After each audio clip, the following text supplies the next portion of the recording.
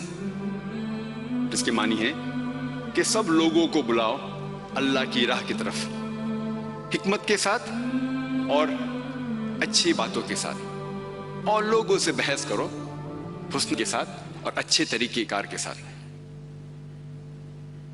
لوگوں کو اسلام کا پیغام پہنچانے کے کئی طریقے ہیں.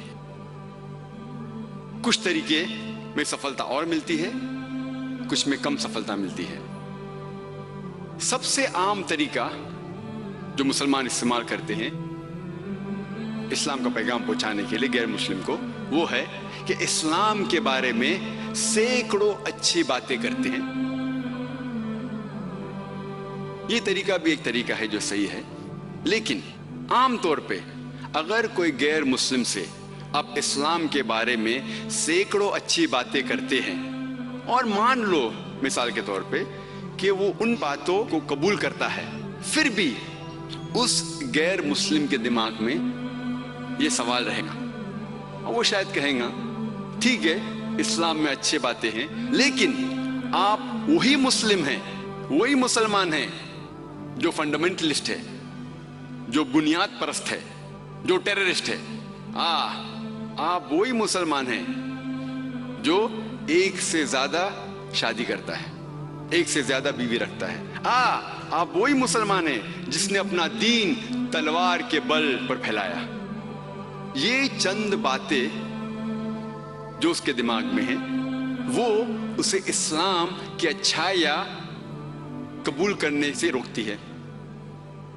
اسی لیے جب بھی میں کوئی بھی غیر مسلم سے ملتا ہوں، میں پہلا سوال اس سے کرتا ہوں کہ آپ کو اسلام میں کیا غلط لگتا ہے، آپ کے پاس اسلام کے خلاف کیا چیز ہے.